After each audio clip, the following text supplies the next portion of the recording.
Welcome back, ladies and gentlemen, boys and girls. This is the Star Chronicles Dallas Cowboy podcast. I'm Troy Hill, back again with some more Cowboys football talk. Today we got Lisa Lee with us and Kyle. How are you guys doing today? I'm I'm still mad. I've been mad since January. Well, I mean, I guess that's an excellent way to start off this show. Have we fully recovered after what happened in January, or are we still kind of, that? I know I'm blah. I mean, I know we talk often, but I'm kind of like joking about every little thing that, everything I read about the Cowboys, I always just say all in. I'm at that point too, where it's like laughter now. I'm laughing at them now. You know what I mean? Like after acceptance and denial, you know what I mean? That whole thing. It's like, now I'm just like, they make these moves or lack of moves, and you just can't help but laugh. You know what I mean? It's laughable. So I'm at that point. I'm with you. Yeah, it's really rough. What about you, Lisa Lee? There's no, like, I went to the game in January. I walked through Antarctica to get in there. And for that to be the product on the field. And then afterwards, like, if I had gone to that game and afterwards I felt like there was mass changes being made, okay, cool. But you are exactly doing the thing that you have done for the last 28 years. Mm-hmm. Even more so, and I kind of think that's where we kind of all had maybe like there's like a little silver lining to this, because yeah, we were bombarded with all in. We're all in. We're going to do all the things it takes. Then the next thing you know, we move up to free agency, and then there's literally nothing. We've spent the least amount of money out of any NFL team. And I fear that there's just no players left. There's not going to be enough to try and do anything for this season. What do you think, Kyle? Yeah,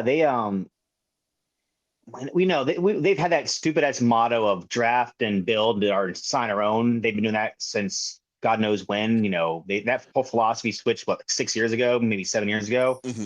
But they're drafting and letting guys go. Like I said, they must have let 15 guys go this year. Yes. And only re-signed 5 guys, and they're all literally like a special teams long snapper, a depth guy for running back. You know what I mean? Like, and they're not signing anyone else to replace them. They signed a 32-year-old linebacker he's probably got 1 year left in the league. Let's be real here. Mm-hmm. And they just signed another Ronald Jones 2.0 at running back. You know what I mean? Like, yes.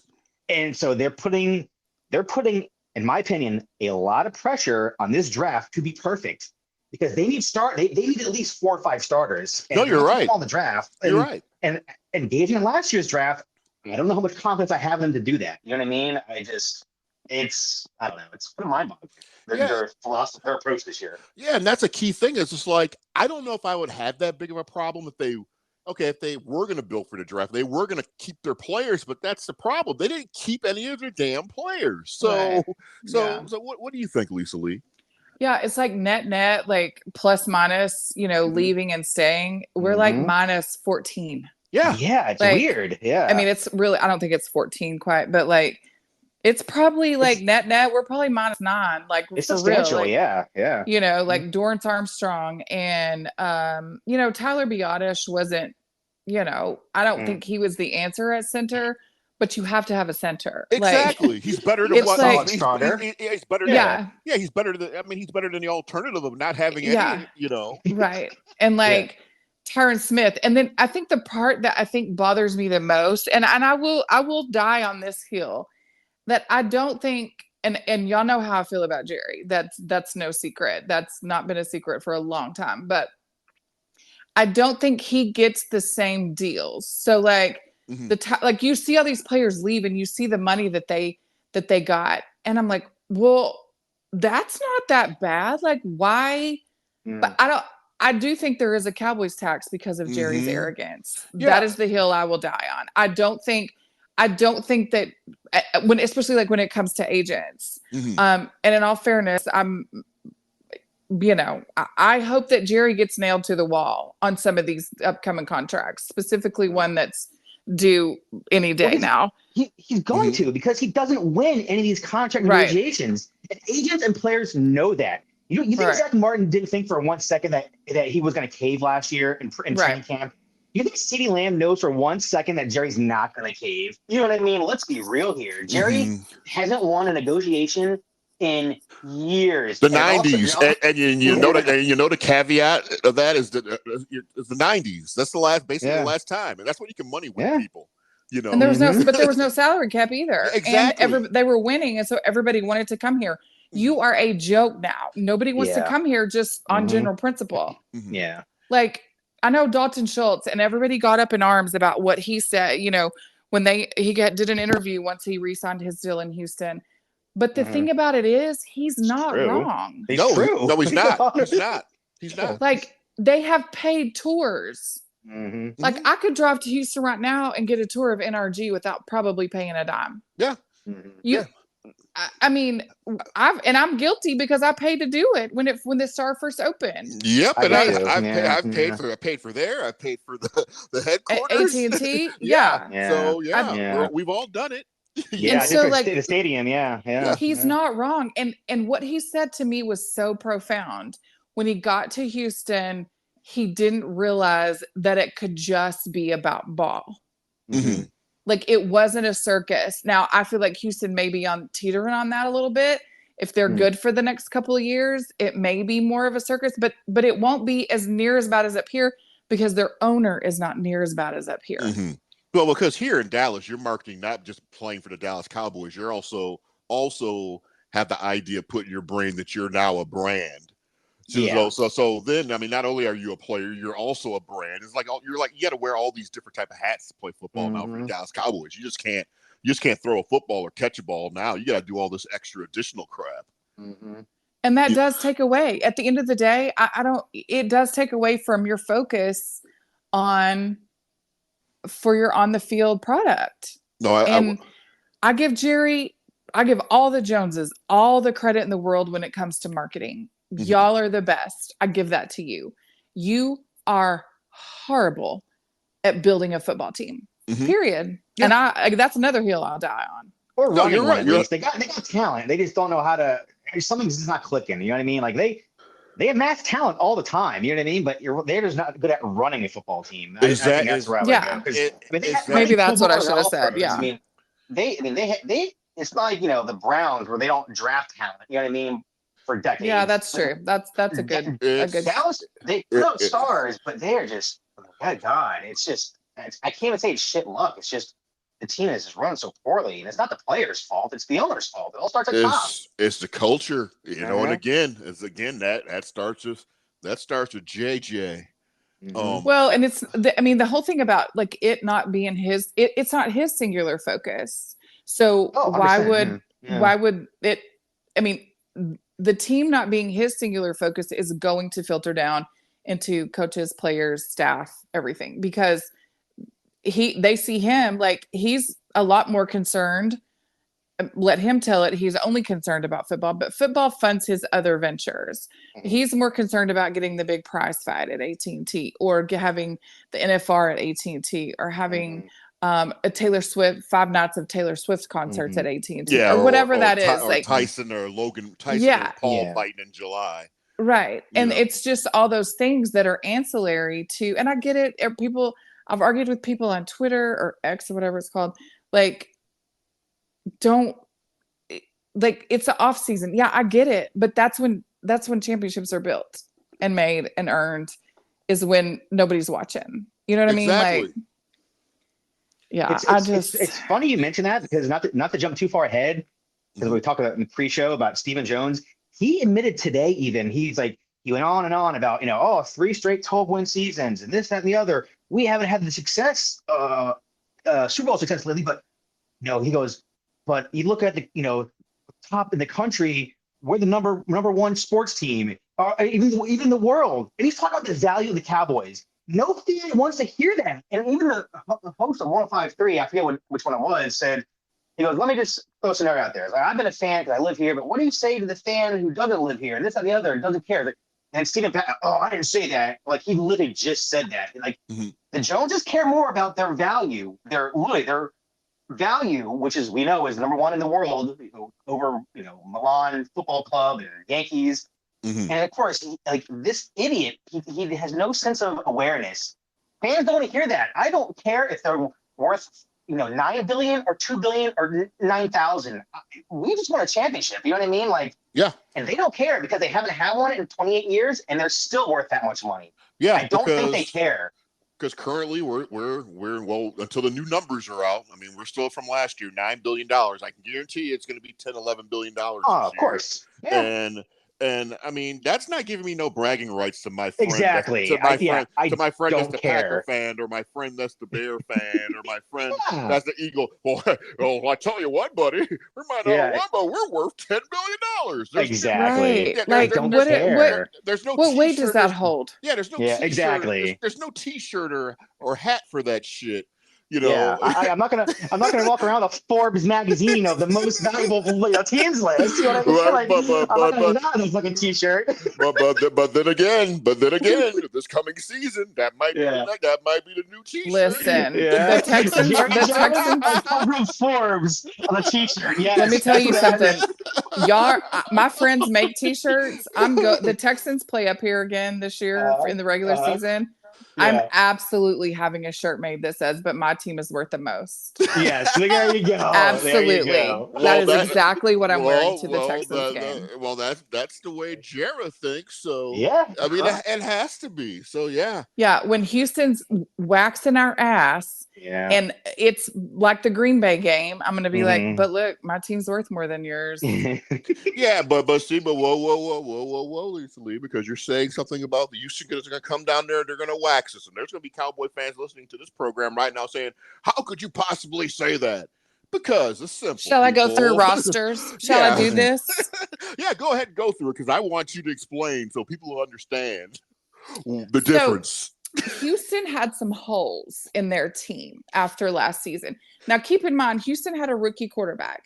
Now, what you're going to say, random Cowboy fan, is, and before you get on your high horse, whoever is listening, that's going to be like, she's a girl, how much could she possibly know? More than you. Sit down, and I'm about to explain. So Houston had some holes in their roster. They had a rookie quarterback. Yes, they have a lot more financial flexibility because he is on a rookie deal. Dak was on a rookie deal in 2016. That has not translated. So CJ's rookie deal is going to be for probably 5 years, and they'll get his deal done or whatever. But the holes that they had were they needed a linebacker, I believe, and I think they needed I feel like they needed a receiver because they didn't really have a true one. They had some other holes in their defensive backfield. Every single one of those holes has been addressed, and not with like has-beens that may want to retire by Thursday afternoon. Like, they literally just signed Stephon Diggs a week and a half ago, or a week ago, whatever, 10 days ago. The plugs that they got on defense are ridiculous. Like, they're set up to be. Now, I'm trying to warn my Houston friends, listen, I appreciate your excitement. Your quarterback is going to regress. It happens every time on their second year. Yes. Temper your expectations. But they had holes, and they addressed them. They addressed them with relevant talent. So the owner didn't sit there and make an announcement that he's going to go all in? No, he didn't even say. You don't even. Really? The bottom line is, do you even know who the Houston Texans owner is? Yes, I do. Dom Della Percheck. No, I don't. Yeah, and that's the point to this franchise too. There are 31 other teams, and I would be hard pressed. Now, I could probably tell you the 4 of 3. There's 4 of us. One is on assignment overseas, that matter. But the 4 of us could probably name another owner or 2. But I guarantee you, we probably couldn't name 5. And we are in the weeds with football all day, every day. So if you can name more, but the fact that, and even former players are starting to say this now, Dak's job is infinitely, I don't know if y'all heard, like when Chad Ochocinco apologized to Dak for all the criticism that he gave him, because he said no one else is having to deal with an owner like yours. Yeah. No other owner is the first interview after a game. Mhm. Nobody's owner has a 2 times a week talk show on the radio. Like the other owners just do their job, but the other owners also have GMs in between their role and the like player personnel stuff. Yeah, people don't get. I mean, the radio shows here, they get like in alley knife fights to try and get Jerry on their show for the whole damn year or whatever. I mean, they're serious about. I've heard Jerry on multiple outlets since I've been here the last 17 years, and they're always like trying to, they're always trying to pay the most to get the man on or whatever. But yeah, he's always there and he's always available. And he's always, if he was just on and saying vanilla stuff, like just not, but he even said it. I know Kyle and I've talked about it. He said on one of these interviews, one of the people that was asking him the questions, I don't even know what the question was now, but he said, well, as y'all know, I like to keep them talking. Yeah, he basically fessed up that he will say stuff that's asinine and random just to keep the Cowboys. And I believe with all of my heart, that's what the all-in comment was. And they knew damn well they weren't going to go all in. But if he said all in and they didn't do anything, then we're still in everybody's conversation because we're still talking about it, right? Yeah. Everybody still is. 3 months later, we're still saying all in. We joke about it, but I see it online all the time on posts. All in. All in. He made a mockery of it. Yeah, I mean, $11 million spent so far this year, people. On like 11 players too. Do the math. $1 million per. I'm almost hard pressed to spend more money on lunch and stuff this summer. Exactly. What the Cowboys have spent on their roster on a deep snapper. Yeah, exactly. Yeah. So, were you guys? I know. As far as the running back position goes, we all have opinions. I think we all agree that we can't be paying big money for running backs. We think that era is probably done in football, but weren't you guys just a little bit disappointed? Not the fact, I mean, I'm going to tell you, I'm not disappointed that we didn't get a Derrick Henry or we didn't try and do a Saquon Barkley. I'm disappointed that we didn't even call the man. It's embarrassing. And I mean, it's not even to ask his price? Come on. It's embarrassing. I mean, what do you think about that, at least? I mean, they didn't even call the man. I mean, you could have freaking taken an Uber across town because he freaking lives here. I think he lives across the street from the stadium, just anywhere. I mean, he's not that far. He lives closer to, I'll tell you this, he lives closer to headquarters than I do, and I live close. I'm only 20 minutes away, and I know he lives closer than I do. When Derrick Henry did that interview with the Pivot, the look on his face when it came up about that, and he was like, they didn't even call.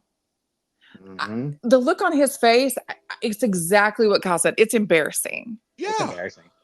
Because you're not even trying at this point. Not even trying. Exactly. Yep. And Derrick Henry, I mean, say what you want about agents, whatever. Like Derrick even said, he said it multiple times. It would have been easy because I already lived there. And in this situation too, because that's another thing. Exactly. He said the situation. Yeah. Because I mean, that's another thing we got to talk about too, because there's a lot of fans that think just because a player lives here, because we know there's tons of players that live here that don't play for the Dallas Cowboys, but will still not play for the Dallas Cowboys.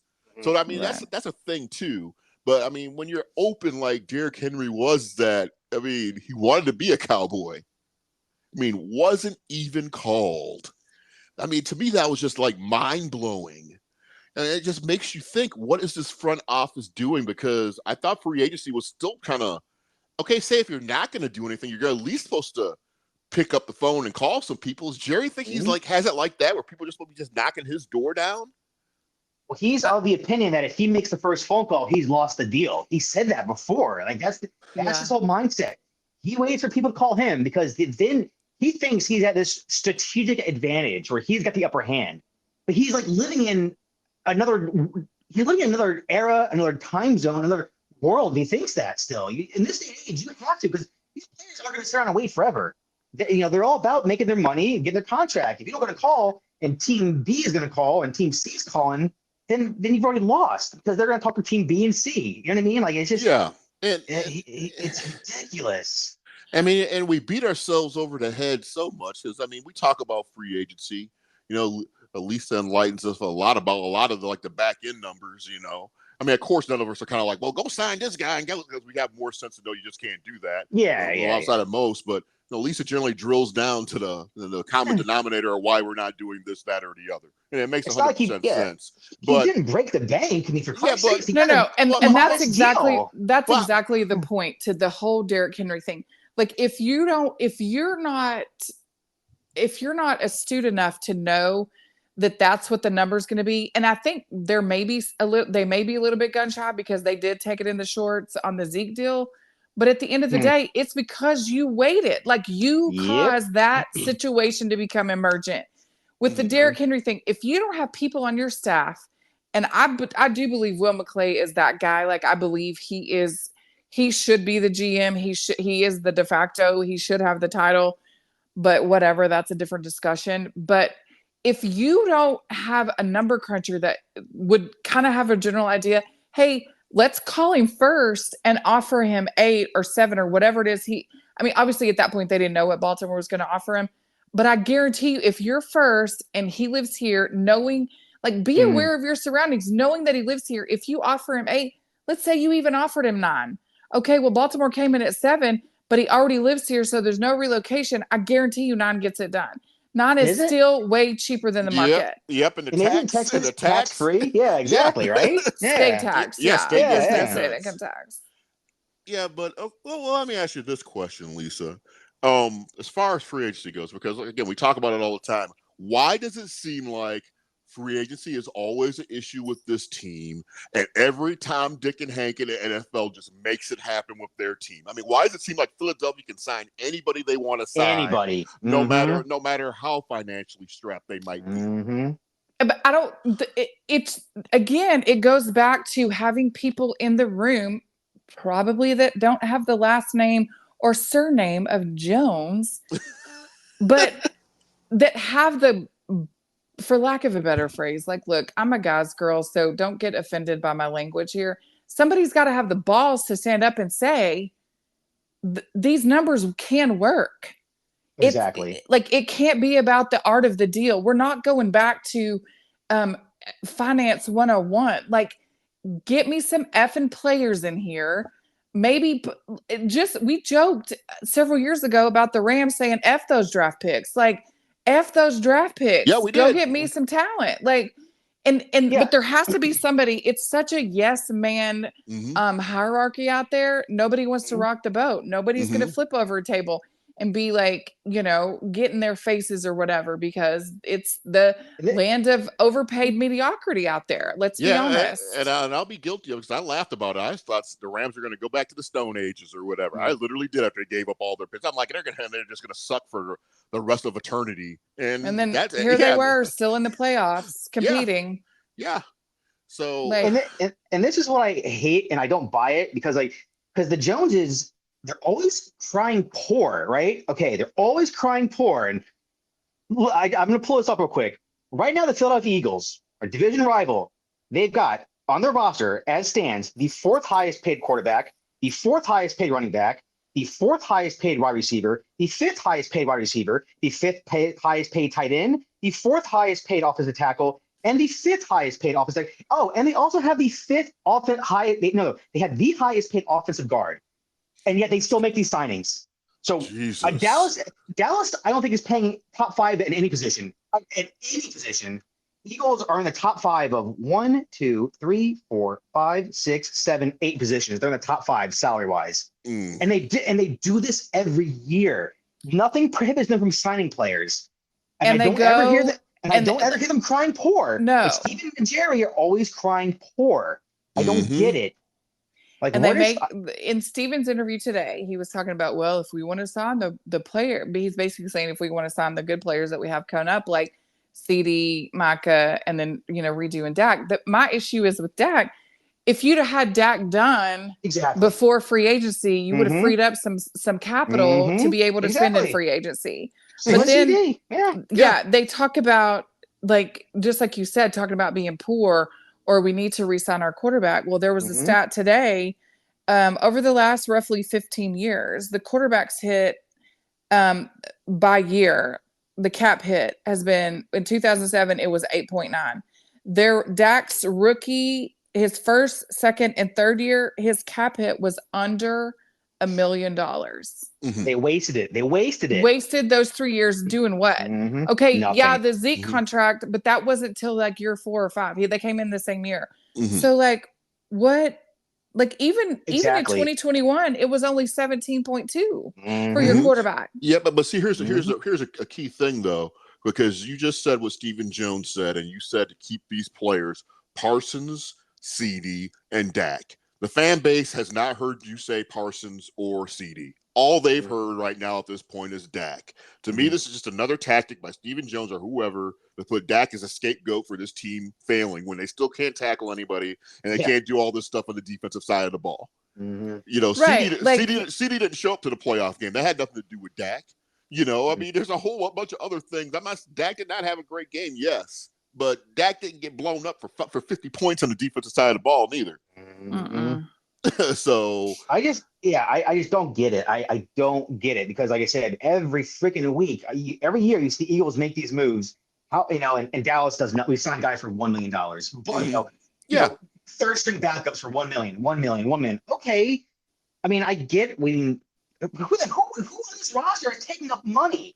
I mean, I know they back ended Dak's contract, but even still, where else is this money going? They're letting all these guys walk. Like, what is? they're letting everybody walk, and then what we're going to do is we're going to be in the same position we was a couple of years ago when we didn't have no receivers or anything. Remember that year? You know, Yeah. so we can 17? Yeah. so we Or can 18? so we can have Dak, CD, and Micah, but we're not going to have anybody else. And people are going to be wondering, well, why the hell we're not winning anything? Because we got these 3 people. Well, because there's like 10 billion other positions that need to be filled also. And we're surrounded by a bunch of trash. So I don't know. This whole crying poor thing, I'm not buying it. I'm just not, because like good teams, like I said, good teams find a way to make it work. You know what I mean? Look at the Eagles. And I hate to give them credit because I hate Philadelphia, but Jalen Hurts is making $52 million a year. Yeah. And they are still finding a way to pay it up. And their number one receiver is making 25. They're still finding a way to make it work. I don't want to hear Cowboys can't do it. Yep, and Jalen Hurts has his own little bit of hell. Things are just going to get worse for that guy in Philly. No doubt. I know. But like Philly's top 2 receivers combined probably make 25. 40, yes. 48. Yep. Their average yearly is 25 for both of them. Smith and Devontae. Oh, so they're whatever. combined as 50. So you between your 2 best wide receivers and your quarterback, you're at $102. You're at $102 million of a $298 million salary cap. But yet you're able to sign people. Yep. We don't even. Yeah, I can't. This is why I'm angry. Exactly. No, I get it. Okay, well, we've talked about the things that are kind of grinding our gears still. I mean, obviously, nothing has really changed since the last month or two. What do we do? Because I think a lot of the listeners wants to know. So, what do we do going forward? Because I don't think there's I'm not 100% sure there's a path. I mean, I think we could be competitive, yes, but in our division alone, the Eagles got better.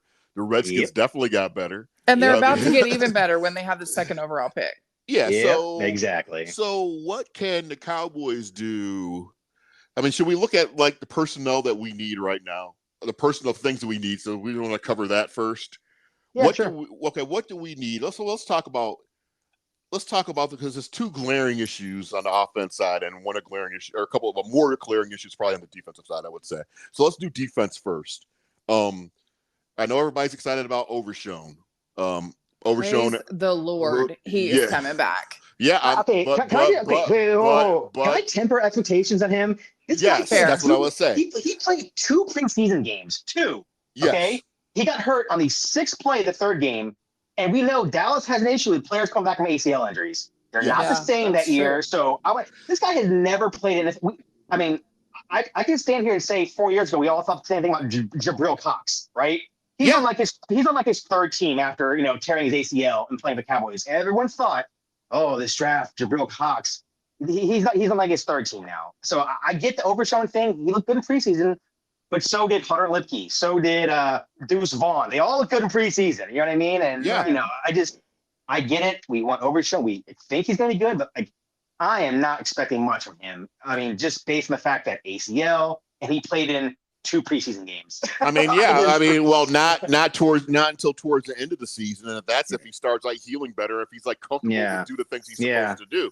But I feel he like was really good at Texas, though. That's really my good. one saving grace. Is that? But I just feel like this team has put too many eggs in the basket when it comes to him.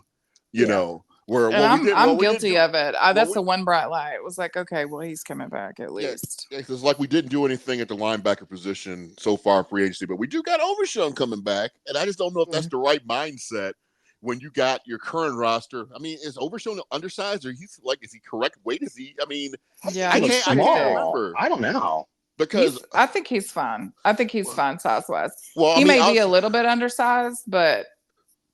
I mean, because we gotta break away. We gotta break away from this hybrid shit. I agree. That hybrid shit. That's what happens. Where you can shut some teams down and stuff, and all you're doing is tiring yourself. Then also you play against a team that's real deal. They're gonna blow you out of the stadium. Yep. I don't care if you got Micah Parsons or not. They're gonna run on you for 2 1/4 in the first half. Yep. Yeah, making any running back like John Riggins. Right. just busting through. I just don't get it. So, I mean, we definitely got to fix that, which, God, I'm just so damn disappointed. We didn't do one thing in free agency. I mean, 2 or 3 signings will make us feel like a lot better at this point right now. Don't you think? I mean, I don't want... They did nothing, you picked up the guy from the Chargers. 32-year-old linebacker. 32-year-old linebacker. I'm not even that. A 32-year-old linebacker. You're talking about Kendricks? Yeah. Yeah, but he was in the system before the system. And his friends, they used to go eat lunch at the Taco John's in Minnesota and hang out at Prince's Club. So they have camaraderie. But didn't Gerald McCoy and Don Terry Poe know the system? How'd that work out for the Dallas Cowboys? Yeah. How'd those signings work out? They knew the system. They knew the Marinelli system, right? How'd that work out? That phrase only works when you say system. It only works on other teams. It don't work with this team because there is no damn system. Yeah. There is no system here. There is a system. It's just terrible. Yeah. Yeah. Well, yeah. So, I mean, but I think a more glaring issue on defense is who they drafted last year, first round. Definitely. Well, he turned out he's not even a defensive tackle size now. The last time I heard him. Move him to linebacker and redraft. Because he dropped like 35 pounds. He's not even a defensive tackle anymore. Literally, we went to the game, and I was sitting next to my cousin. My cousin said, "Where's Mozzie?" I was like, "Right there." He was like right in front of us, and he was like, "Oh my gosh, he is small." Yeah. He looks like a linebacker or defensive end. He sure doesn't look like one that can plug a hole in the middle. Yeah, well, Soda weight loss is like the number one weight loss for the Dallas Cowboys. They sent them down there and stuff. I thought the paperwork said we were supposed to get them skinny. No, we were supposed to gain some more weight. Uh-oh. So my friend is married to Vince Wilfork, and I said, "Is there any chance he wants to come out of retirement?" Anybody. I'll take anybody. I'll send her a picture of him in his heyday when he definitely was that guy in the middle. And I said, "Can he come play in Dallas?" And she was like, "Nope, but he likes golf." I was like, "Okay." Okay, so we got a swing and a miss with that draft pick. A swing and a miss with his teammate from college. I feel like drafting a tight end second now he may have some upside when he's healthy. We don't. Turns out they both had surgery. They both just had off-season surgery. Did you know that? One had, I think, foot, and one had shoulder surgery. Who? No, Schoonmaker and Mozzie Smith. They're both having surgery. They both had surgery like 2 weeks ago. And they said they're hoping they're ready for OTA, mandatory OTAs in June, and hopefully they're ready for training camp. So this will be essentially the second year in a row Schoonmaker misses organized activities. Yeah, that's a great start to your career. Yeah. But we need to draft another tight end. Like, listen, I'm so sick and tired of drafting tight ends. I know. Brock Bowers is that guy he's the tight end from Georgia. He'll be gone by 10. Yeah, no doubt. But they've talked about it. Like, what, because there's just space to fill now between now and time for the draft. They're like, what if he was available at 24? As much as the game changer as he is, our tight end room is full. Like, Ferguson's good. Ferguson's fine. He's gonna be good. I think he is good. Yeah. But like, we don't have the luxury, and it sucks to be this way. Like, Kansas City's got the luxury of you just take the best player available. Philly is kind of in that same boat too. Damn near. You just take best player available. Like, with Houston, you addressed your offseason needs. So with your 397 draft picks, Houston has a ton of draft picks because they have people that manage that room, and they trade, and they did the Deshaun Watson trade with Cleveland and got a shit ton of picks back. And they've done all this stuff to where they are draft heavy, and they can just take the best players available and build your roster that way. And that as a franchise, that's the position you want to be in, where you already know all we can do is improve at this point. We plugged all the holes that we actually need to function, but anything else will just provide more upside to this team as the season goes on. Dallas has mismanaged this so bad that they have to draft for need, because as of now, they don't have a center, they don't have a left tackle, they don't have a starting running back, they don't have a starting 3 technique. They don't, they need depth at linebacker, because, like I said, we don't know if Overshown and Damone Clark are any good, really. There's not enough picks. It's not enough picks for them to do what they need to do. They put themselves in a situation where they can't even draft best player. So if Brock Bowers is there on the board, he'd be nice. He'd be a nice luxury pick, but we need a center. We need a left tackle. Exactly. And plus, Ferguson to me is badass. And I wish we had more players with his mentality 100%. on our team. Yeah. I wish we had people that had some grit like that guy, guys, because that's a problem. That's another problem of our team. I don't know if the culture. I don't know if you call it culture or grit or whatever the hell you call it, but our team is soft as a piece of damn cake. Yeah. All the way across the board. And I can't say what I want to say and stuff because I don't want to get canceled. But people know exactly what the word that I'm thinking, because there's a bunch of them on this team, and it just doesn't make any damn sense whatsoever. Yeah. So in other words, defensive side of the ball and stuff, there's really not. We're just gonna wheel a team out there, huh? And just hope that we got enough talent to try and close the gap. But I don't see you. I don't see how you can compete for the division. The thing is, the logic that the Joneses are going to give you. Well, we've been 12-4 or whatever the hell we've been the last 3 seasons. So why would it be any different this year? Do any of those wins get to carry over? Well, apparently, is it like a tax loss that you get to carry forward next year? You never know. There might be some. So you get, because NFL you got rules. blown out in the first round of the playoffs, you get some bonus wins you get to carry forward because you got embarrassed. No, you all start from the same place, and right now you're behind the 8 ball. Yep. Just literally has done nothing. And your attrition, you lost. In the world of accounting, you lost more than you gained. Yep. Pumpkins. Yeah, and I think there's such a thing too. If you are going to run a franchise, or if you're just owning a business or anything, isn't there kind of like a PR type of thing that you got to kind of do and stuff to kind of like make your employees or your fans or whatever, or the consumer of your product?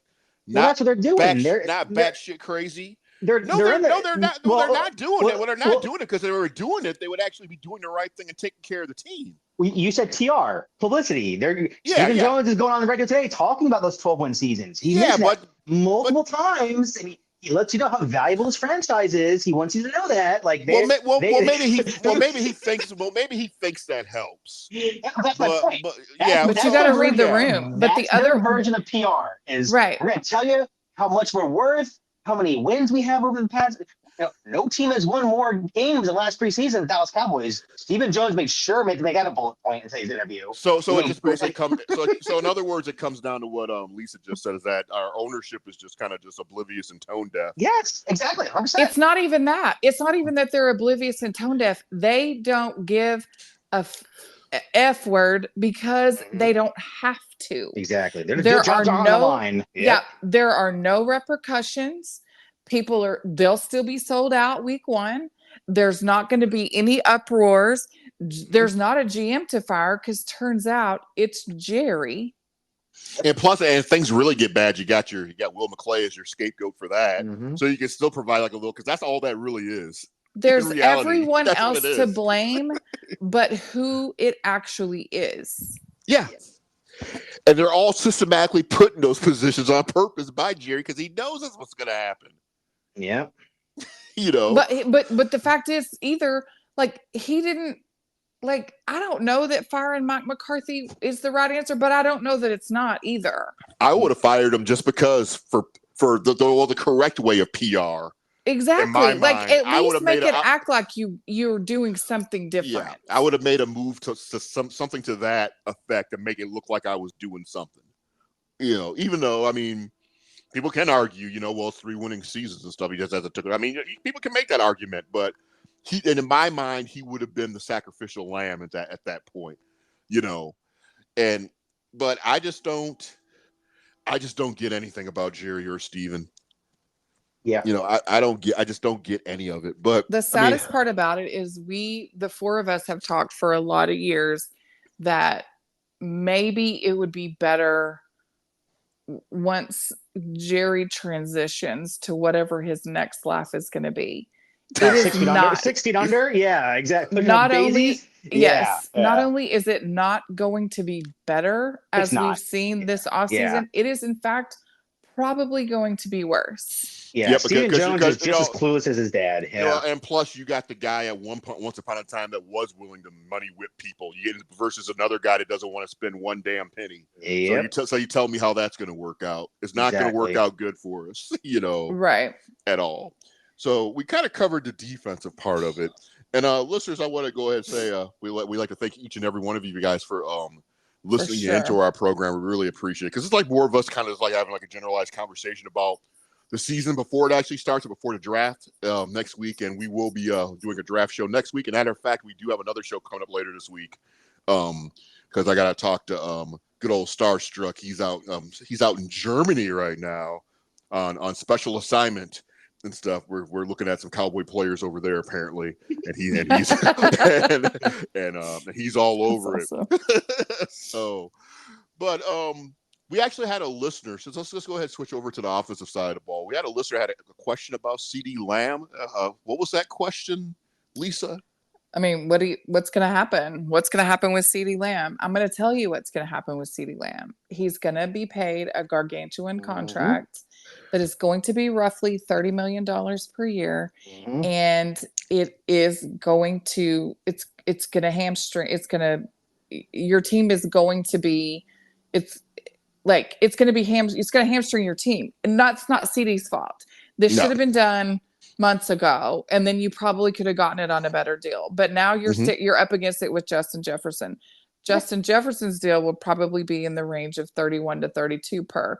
But it's going to get done because you can't not sign him. Yeah, they're screwed. They waited too long. Once again, they waited too long. Luke is right. They waited. And now he's playing the waiting game to see what Justin Jefferson gets. 100%. And so like their whole, it's like, just like you said earlier, Kyle, it's like contradicting yourself. You don't want to be first because you don't want to set the market, but now the market's going to set itself and you're going to overpay. Same thing happened with Zeke. Yeah, but that was a question from Paula Davis, I believe. And we want to thank you for listening into our program. And please share the podcast with friends because we got a lot of stuff going on this year. It's going to be really, really good. That is a great question. Like what, I mean, I happen to know CeeDee's agent and he's amazing. And I'm like, I hope you get everything that y'all deserve. And the problem is also the Cowboys have zero leverage. Imagine what this team would look like without CeeDee Lamb out there. I mean, Brandon Cooks is a nice guy. He's a nice receiver. He's a solid number. He's a solid number 2. Very solid number 2. He really, really is, but he's not a 1. Exactly. I mean, CeeDee Lamb is coming off a career year in which he broke every Dallas Cowboys record owned by Michael Irvin. He was second in the league in yards and third in touchdowns, and he was in the conversation for offensive player of the year. Exactly. Yep, and then looked like he was Michael Jackson. Just had a horrible conversation with his dad and stuff in the Green Bay Packer game. He just looked like something just went horribly wrong. That was weird. Half, where I've never seen a coach had to walk over to a player and sitting on a bench. This is like the first series of the damn game, people. Yeah, what the hell happened? Yeah. God, it was like somebody told him the Santa Claus wasn't real and stuff. I mean, it looked really bad. Yeah. But again, that's a great question. We do have another question coming up here shortly. But I mean, what to do about this offensive thing? Because well, one of the other listeners had a question about concerns about Rico Dowdle. Listen. Yes. Oh yeah, that was Joel from Sacramento, California. Oh, for real? Yeah. Hey, Joel in Sacramento. Yep. So thank you for listening to the program. We appreciate you as well. But I don't think Rico is the only reason Rico is a concern is because Rico's an only.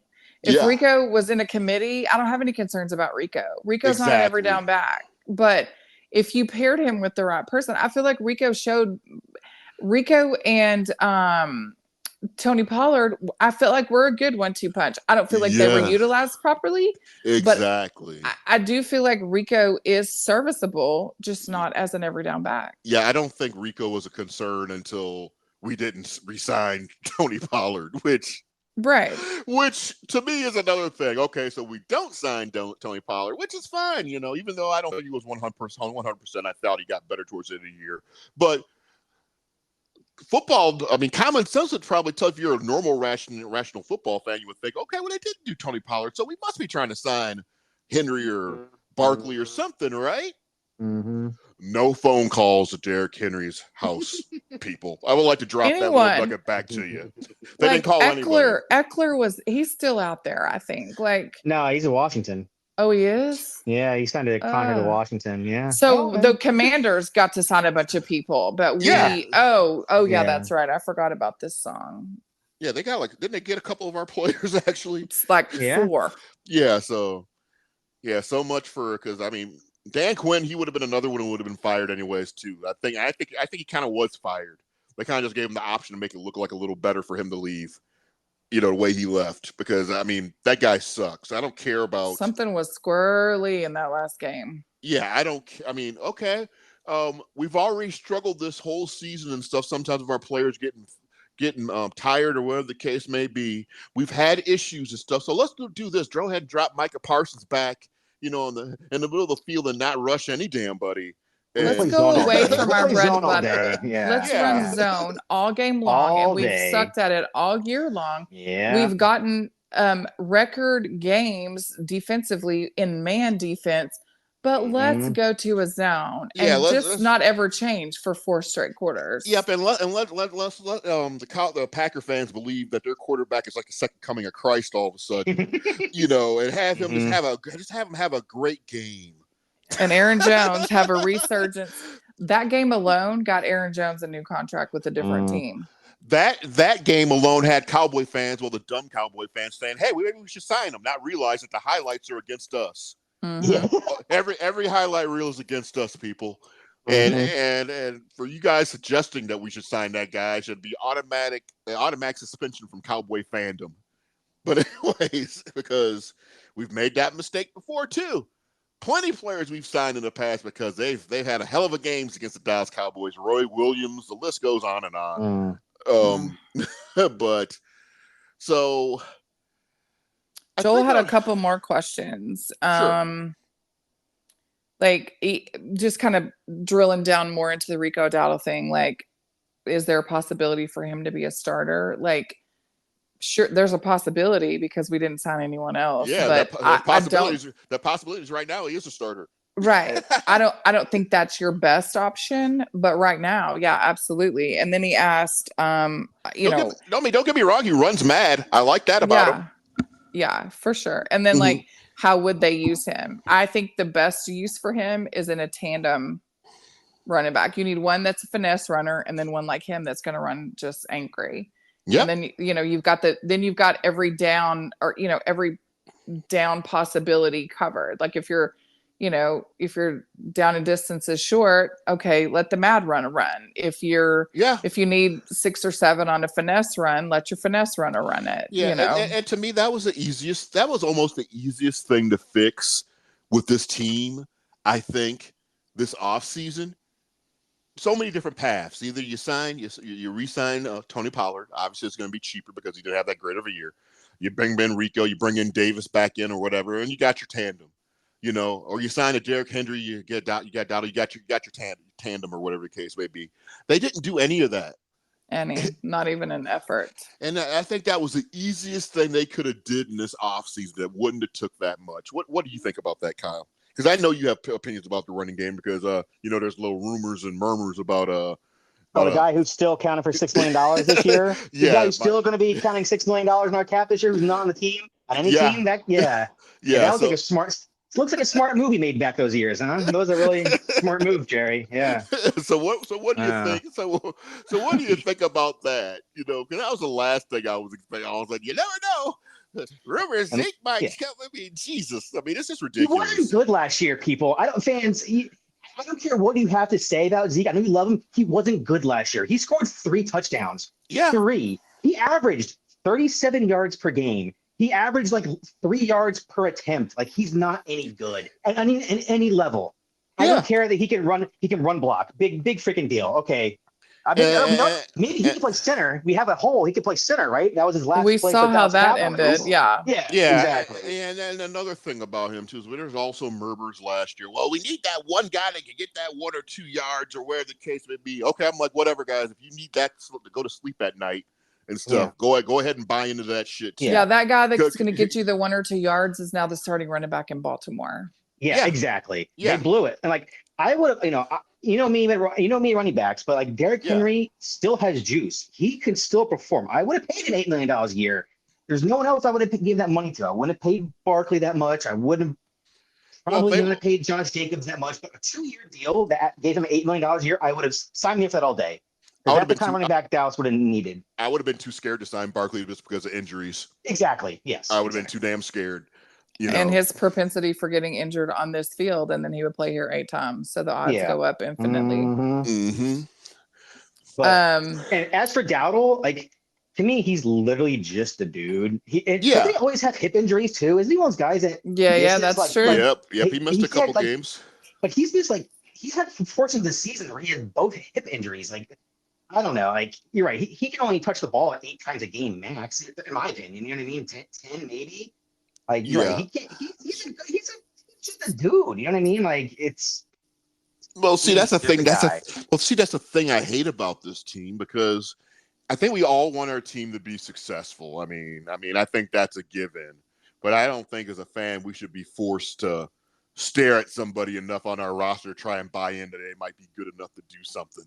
And I think it's like you have to look at the roster and squint and hope it looks better when you squint. Yeah. And I think we're squinting. I mean, again, when we on this program, I got to tell you guys something. When we say something about players, we're not saying anything is like a knock on a person's character or their ability. But some of these guys, they just can't go. And we leave it at that. Am I saying I could go out there and do any better?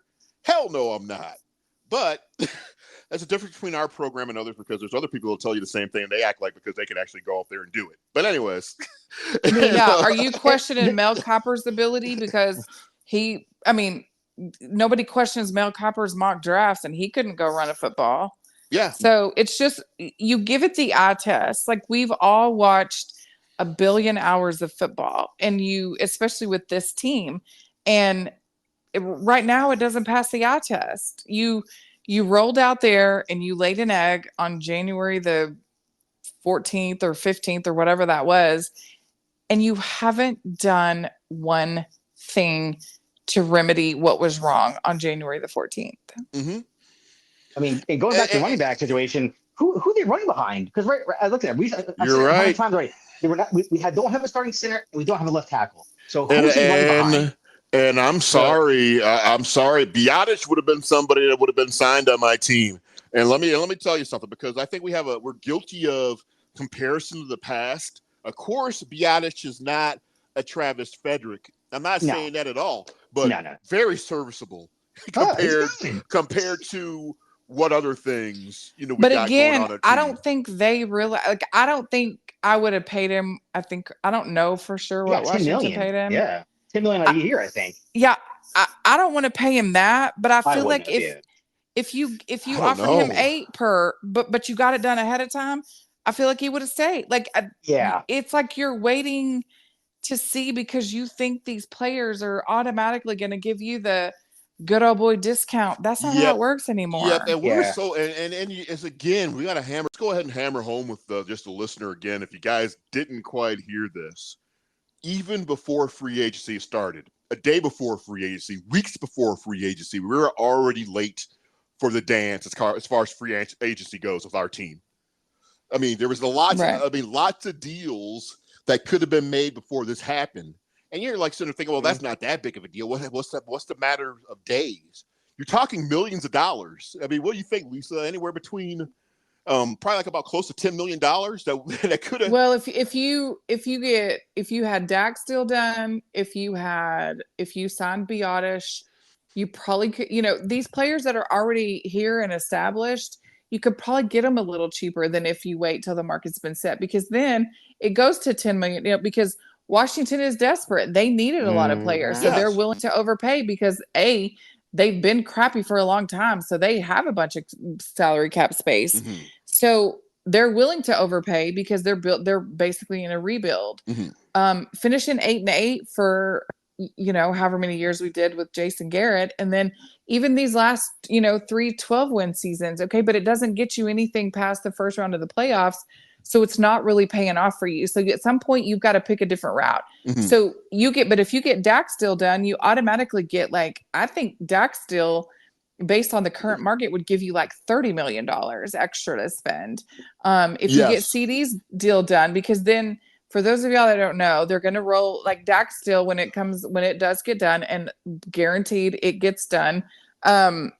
There will be a gigantic signing bonus. And the reason they do that is because then they can amortize it over the entire length of the contract. Mm-hmm. They can take that instead of the cap hit being, they can choose how to amortize basically that signing bonus versus it being a set amount. You're hamstrung the whole time. And they'll do the same thing with CD.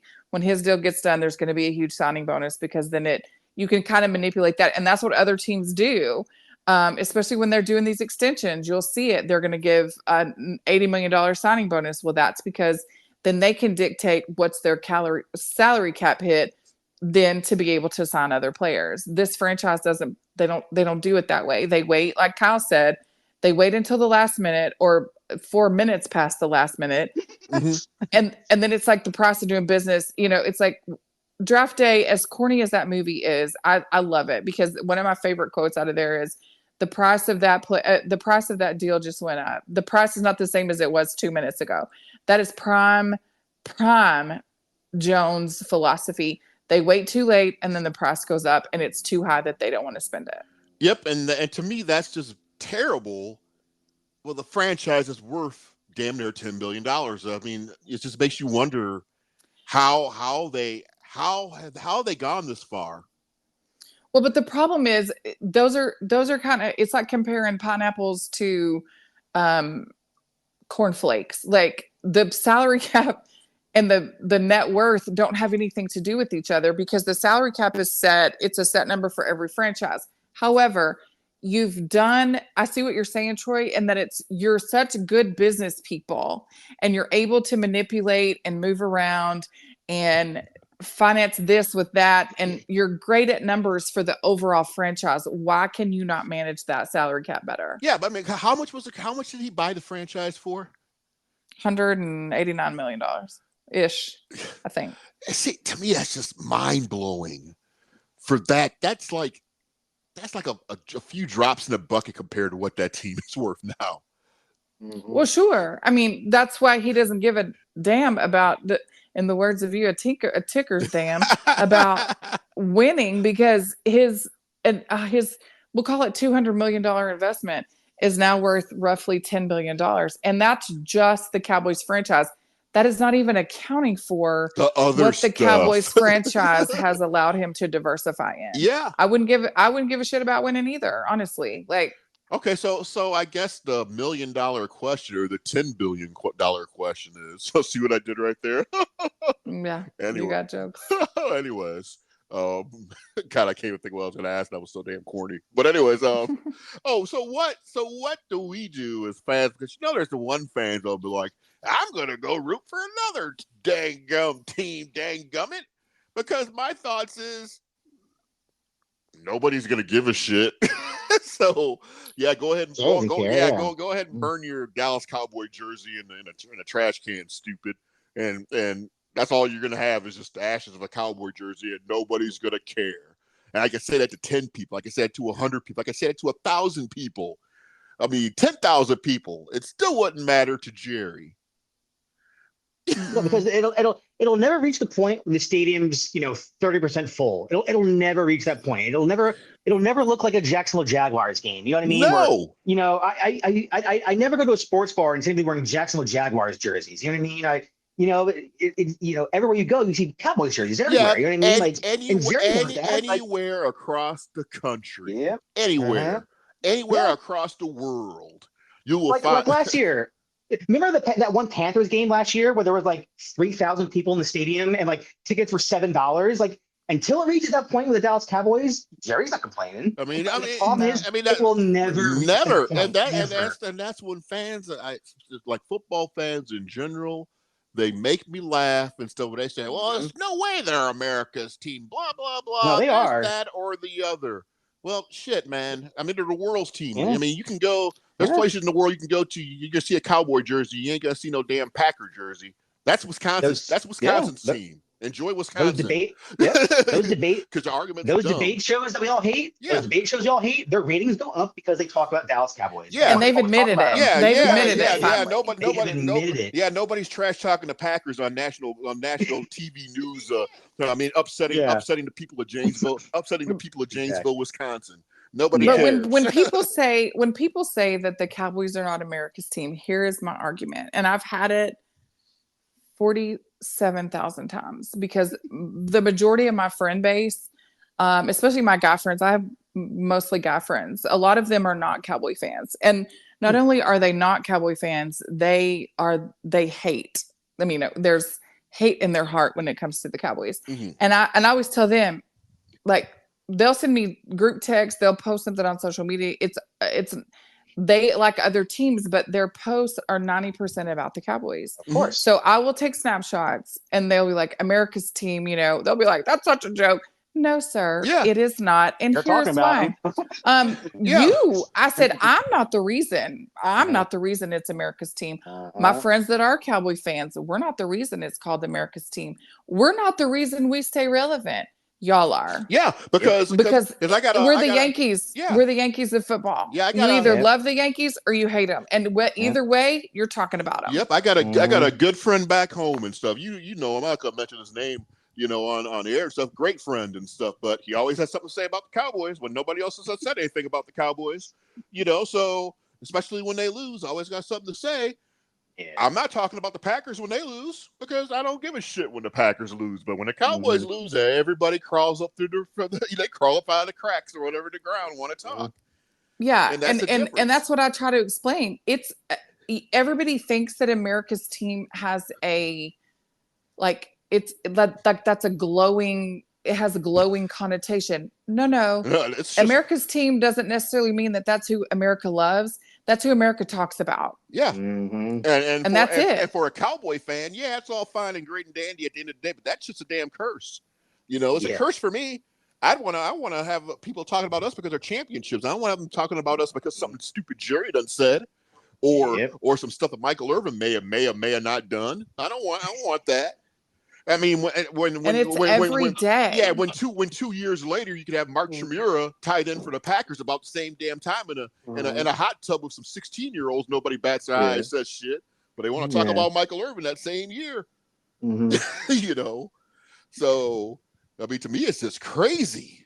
And the difference is Michael Irvin's still relevant. Nobody knows where the hell Mark Chimera is. but that's the difference is you hit the nail on the head. The difference is that's why nobody cares about winning and losing in Dallas, because Michael Irvin is still relevant 30 years later because he played for the Cowboys. Yeah. I mean, Michael Irvin was great. Do not let me never diminish his ability on the field. Oh, hell yeah. But if Michael Irvin plays in Denver, if he's in Denver his whole career, he's not still on the NFL Network right now. No. If he plays in Seattle, if he plays in any other city, maybe with the exception of LA or Miami or something like that, if he doesn't play for any other franchise, he is not still relevant. Yep, and he wouldn't be terrified to talk to somebody, a random person in a damn hotel room and shit neither. Deion Sanders is the same way. Deion had a great career before he ever came here, but he comes here, he wins another Super Bowl here, he opens up clubs, he does things and starts building his empire because he played for the Cowboys. Yeah. Emmett, Troy never gets the Fox job if he's not the freaking Tony Romo. Tony Romo never gets the CBS job if he's not the former quarterback of the Dallas Cowboys. Even lower level. Darren Woodson gets paid in this city lovely and stuff still. We see that man on billboards all the damn time. He was the keynote speaker at my company's annual meeting last year. Yeah, so I don't want listeners to sit there and think it's like the higher level people, which in my mind, Darren Woodson deserves to get way more credit than what he gets. I'm tired. And he should be in the Hall of Fame. Yeah, but I'm tired of him getting screwed over. But I mean, once upon a time, oh God, what was his name? Jay Novacek. He was big for Golden Chick. that was the first thing when I moved down here and stuff. I'm like, damn, that's Jay Novacek. Drew Pearson is damn near 80, and he's on 14 commercials. Yeah. And you see him, like, we'll just see him out in the bar all the time. Like, he's the nicest. Yeah. He is really nice. He always has on his Super Bowl ring, which to me is kind of weird, but whatever. Yep. He'll let you wear it, too. I mean, that's another thing. One of my friends got to put it on. But, like, Drew Pearson is 80. That was the first Cowboy player I met and stuff. The second day I was here, got his autograph. And then I ran into him again when I was watching my son play football, this football camp. I sat with him and Kavika Pittman or whatever in the stands and talked and stuff. And it's just great. You know, and even Grandy's Restaurant, once upon a time, that was official Cowboys. So you see commercial with Jerry Jones talking about Southern home cooking or whatnot on my Jumbotron or whatever. But, I mean, it's not just limited to full-fledged superstars. You know, when you're a Cowboy, it's like almost you didn't hit a damn gold mine if you play your cards right. It used to be that way where they could sell it that way, and I think that's what they're still resting on. It's like Kyle said, they're resting on a different era, like how it used to be, and it's just not that way anymore. I mean, now you have these kids coming into college, that are in college making more than they can on their rookie deal. If you're a franchise quarterback like Caleb Williams, he's probably going to make more on his NIL deals than he will on his rookie deal. But you can make arguments that Dak Prescott probably was making way more on his rookie deal or on his even Dak Prescott, even with his with the little commercials and stuff that he was having. I'm talking about the kids coming right out of college. They're already like, it's not like it used to be where kids were hungry to play well. Oh, for that first check. Yeah. Yeah. Like Dak. And of course, Dak was a fourth rounder, so it was way different. But like the landscape is totally different, and that's where I think Kyle hit it on the head. Like you have to change with the times, and you can't just sit around and wait for the phone to ring for you. You've got to be first to the phone, especially reading the room and knowing the situation. Like get to know the things about the player, that Derrick Henry lives here, that he doesn't want to leave here, that he would love to play here. Make the freaking phone call. Exactly. And then if you're outbid, okay, cool. But at least you try. At least you kick the tires to see. At least you don't look ignorant. Then when he's doing an interview on the Pivot 2 months later, and he's like, "Yeah, no, they never even called." Man, I remember once back in the day, and this is how Derrick Henry must have felt where he had to answer that question. I was in high school, I was a senior in high school playing basketball or whatnot. I finally had my coordination down. I'm sitting there just getting down. I could dunk. I could do all these things. Last game of the season, I played. It was against Rockford Lutheran. And one of the families came across. It was for Rockford Lutheran or whatever. One of the dads came over. He's like, I can't wait to see you play next year. I'm sitting there thinking, I'm a senior. I kind of walked away. I'm thinking, like, why did my coach never play me and stuff? So it was sad. So I kind of felt so that's how Derrick Henry had to feel, seriously. Just like, well, shit. I mean, everything, the writing on the wall, everything was there and in place. But right, like, hey, I'm sitting right here 12 blocks from where you live. Like, what are we doing? I mean, I'm sitting there mowing my lawn and I'm looking at you guys on the practice field right now. You will not look at me. Anyway. Right.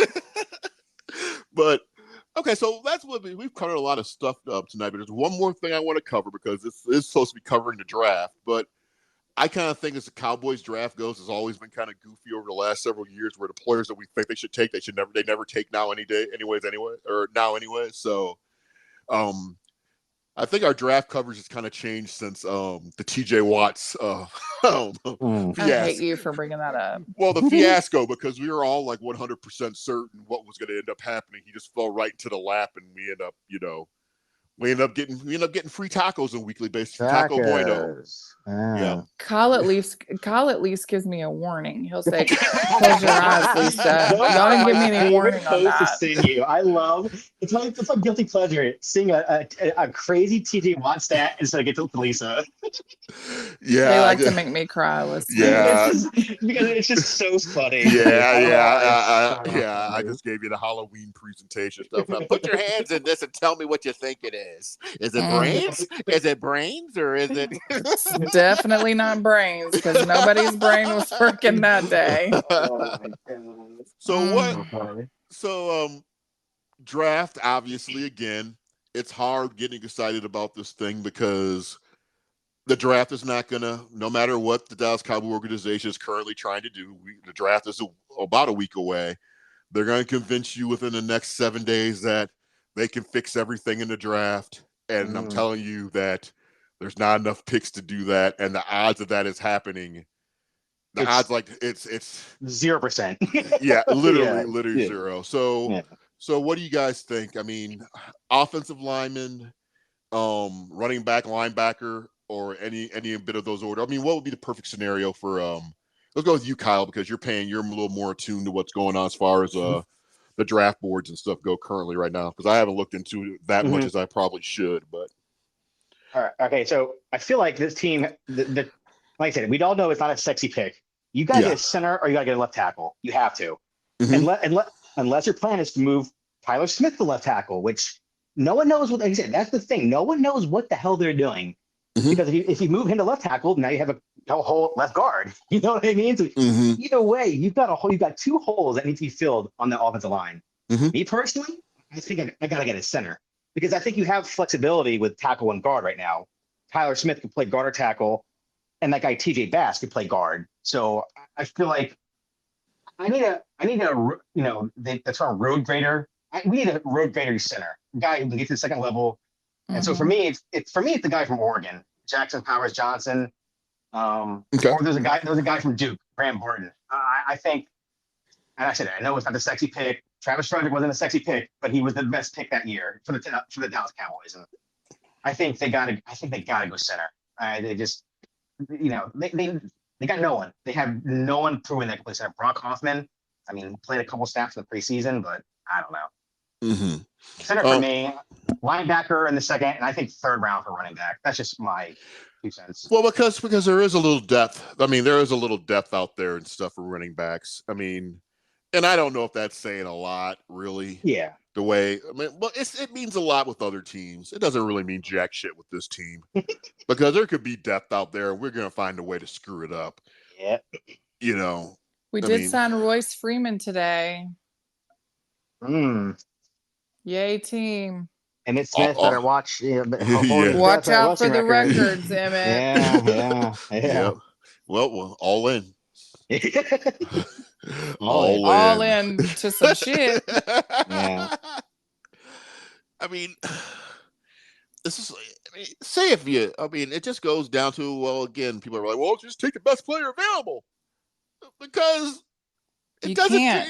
They can't this year. You just can't. That's how you build good franchises. Turns out, when you have good front offices that have done their due diligence and have as much as I hate to give Houston credit, if you plugged all your holes in free agency, or even not even all of them, if you've addressed 75% of your needs, you can get best player available in the draft because you don't have gaping holes. We have gaping holes. Yep, I don't see why running. I don't see why running back. I don't see why at least 2 to 3 issues weren't addressed in free agency.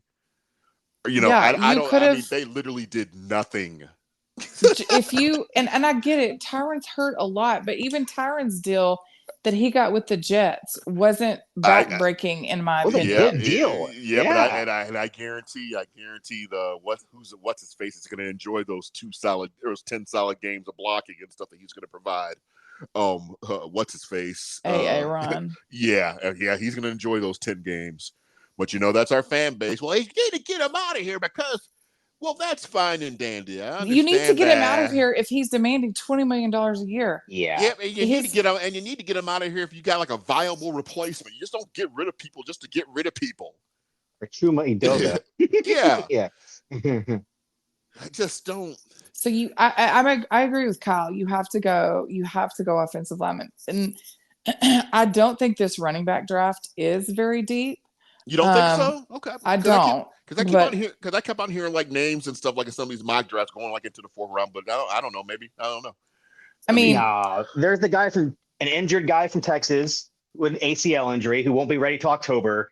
There's the dude from Florida State, and there's everyone else. That's about it. So like you got 2 guys who are probably 2nd round picks, and literally everyone else. So to everyone else from these projections from some of these boards is probably just fingers crossed that it might. You look at people like Blake Corum. Okay, yeah, he got a lot of touches at Michigan and he was good, but he's little.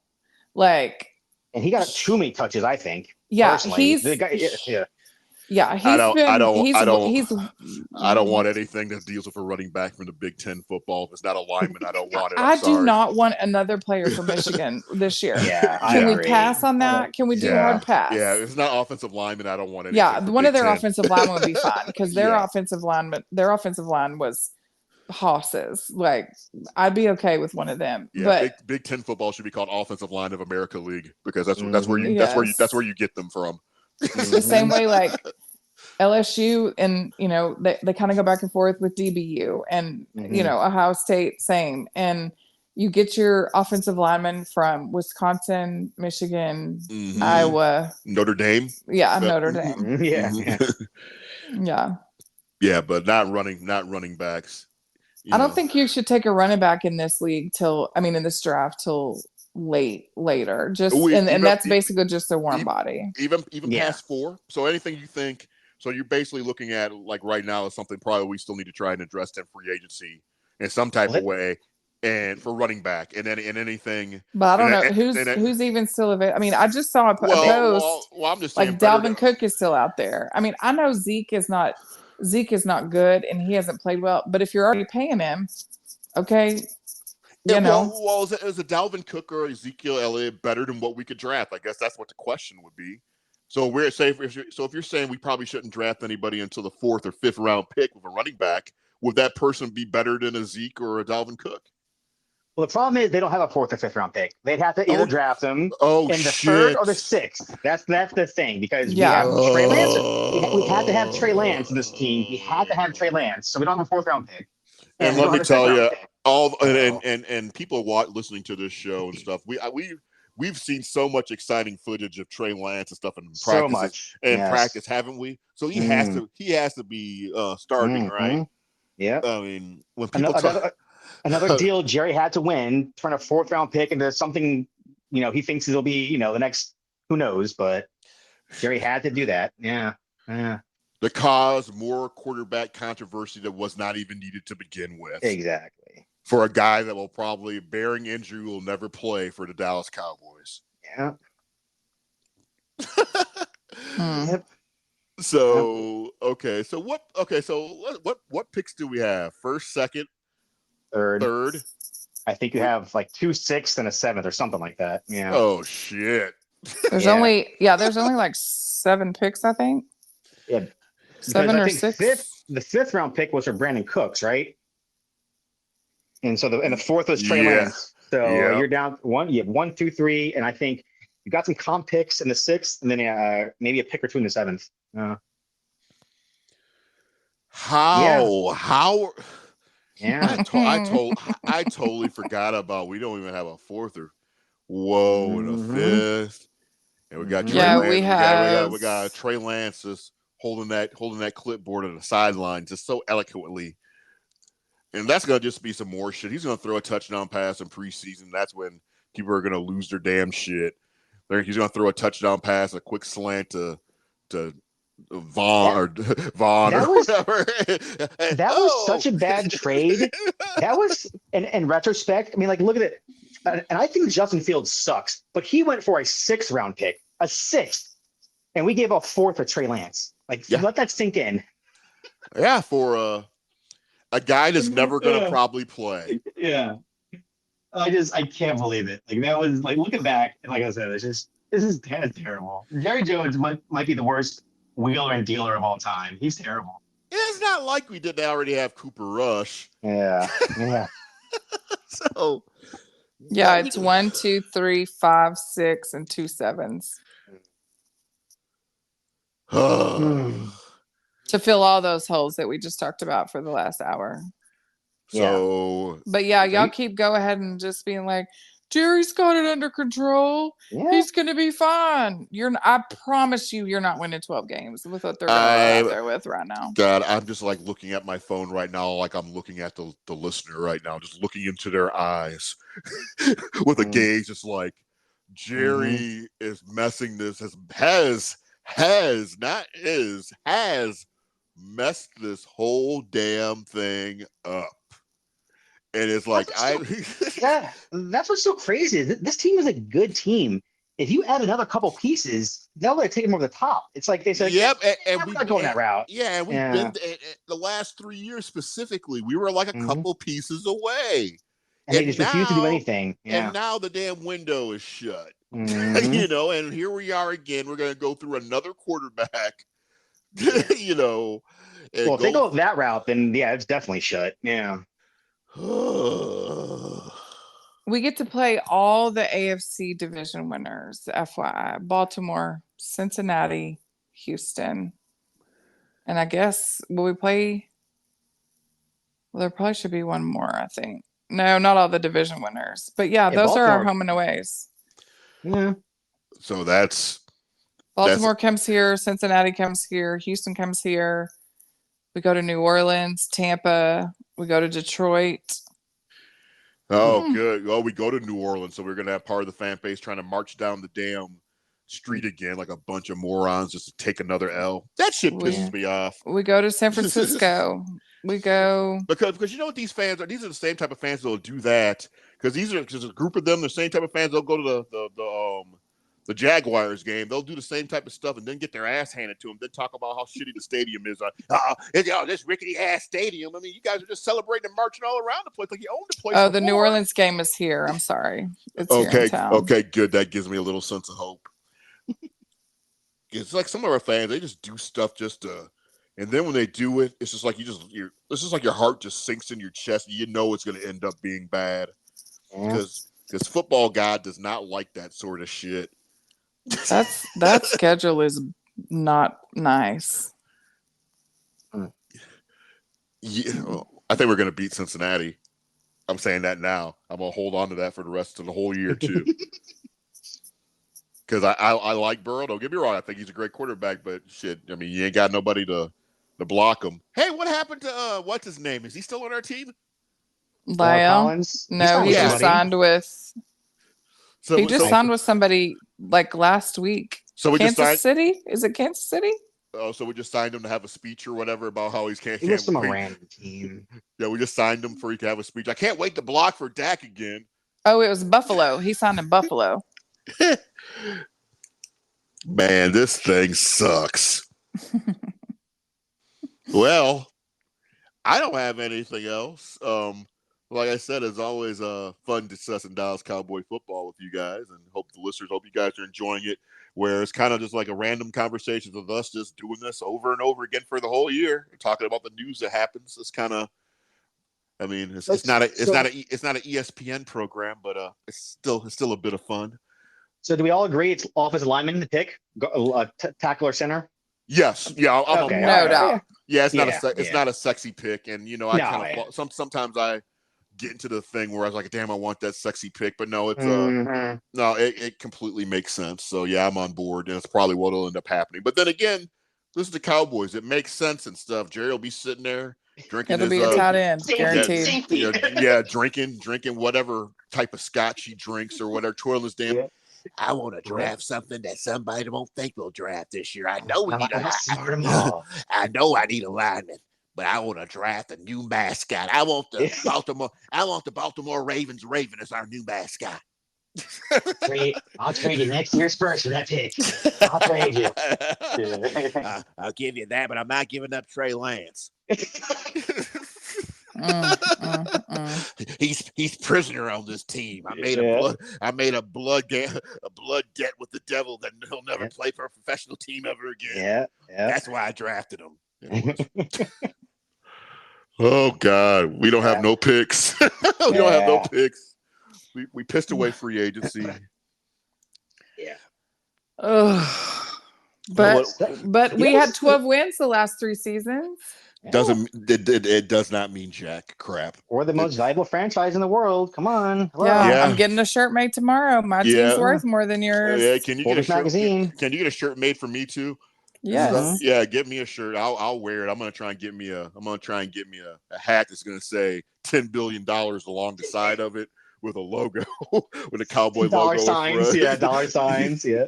Yeah. Because that's do like the star in the middle and then just put a dollar sign 10B. Yeah, 10B. That's the back of my jersey's gonna say. Just 10 billion. Well, those are my same friends, because I always say, after the game or whatever, I'll say I hate football. They made me a shirt in the Dallas Cowboy colors. That was one of the pictures I sent, and it says I hate football on it. Yeah, don't worry. We'll be using that picture throughout the year, I'm sure. Yes, I will have better ones. Oh my God, Troy, that's a perfect jersey. Dallas Cowboys jersey, number 10, and then the name says billion. Yeah, that is good. 10 billion. I want one. That is awesome. I want one. To me, that's worth $200. Yeah, exactly. There you go.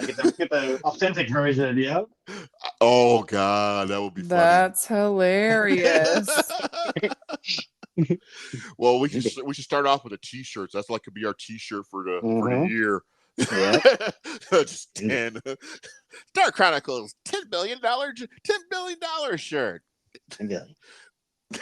Oh, it's too funny. So you got anything else for the people, Lisa Lee?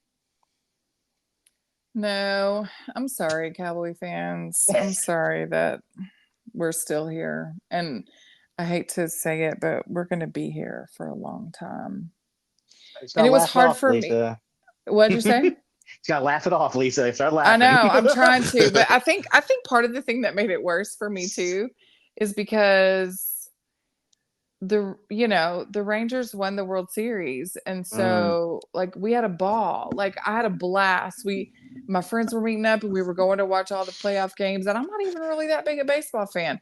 But I'm beginning to be a baseball fan because at least the Rangers made some moves. Like they went and got people and they went on a run, and that's what it is. Just making some moves. You don't have to make all the moves. Make a couple of moves and then hope for the best. You're not even making any moves on this side, Yeah, you said something key. Maybe I'll start watching some baseball again. Because we had a ball. There was an 80-year-old guy sitting beside us, and he cried his eyes out because he had been a Ranger fan his whole life, or as long as they've been in, not his whole life because they haven't even been in Texas that long, but he's been a Ranger fan, and he cried like a little baby. And then he started buying very expensive shots of tequila. And I'm here for it, but that's a part I would have liked. 1942 shots. I would have been Those like, were the shots he was buying. I would have been like, thanks for the shot. I would have, thanks for the shot, you damn crybaby. I'm just kidding. No, and it was real sweet, but it's like it. everybody at the bar was like talking about it. I'm like, this is how I would be. I would be a blithering idiot if, as a grown adult with more discretionary income, to celebrate a Cowboys Super Bowl. I was 20-ish when the last time it happened. Yeah, I will be. I know I'm going to cry when the day ever happens. Well, hell, I'm gonna be delusional and 200 years old by then anyway. So yeah, I'll definitely cry. Yeah, I'm gonna be the 80-year-old woman at the bar crying my eyes out, buying expensive shots of tequila. Yeah. I'll be the one. I'll be the one leaving a bar with like $2,000 worth of beer tab, of a shot tab, and stuff for somebody else to pay. Hoping I die before the credit card bill comes due. Stupid Cowboys. That would be me. Y'all turned me into a cynical 80-year-old woman, and I'm only not 80. So anything else, Lisa? No. Okay. How about you, Kyle? No, I got nothing. Yeah, it's take Kyle's advice. Laugh it off, because you can't help. Yeah. Shake your head and laugh. That's what I do. Yeah, you got two options. Either you can laugh it off or turn into the falling down guy, I guess. That's the two options. Oh my God. Jesus.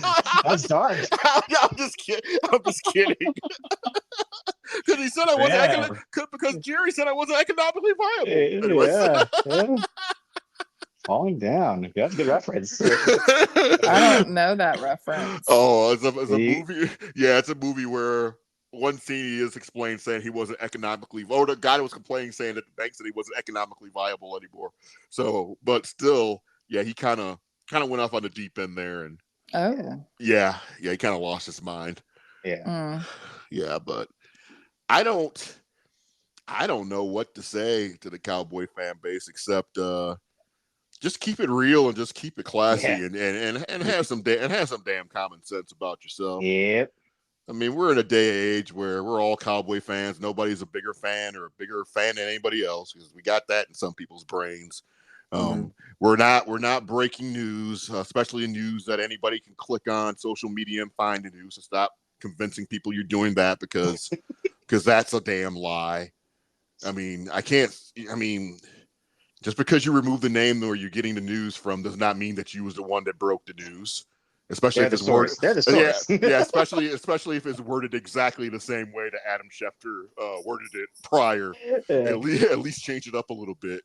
I mean, don't say you heard from your sources. Well, for good Lord, Adam Schefter's my source too, because I can read it on the interwebs. Yeah, we have the same. We all. I mean, don't be fooled, like Cowboys fans. We all have. If you pay attention to your team, we all have the same damn sources. Exactly. For real.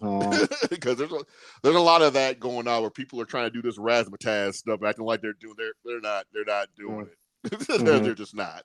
Because the news that I saw the same damn news, because I live in the same damn area, listen to the same damn news program. I'm just not falling over myself to report it on Facebook right away. So yeah, exactly.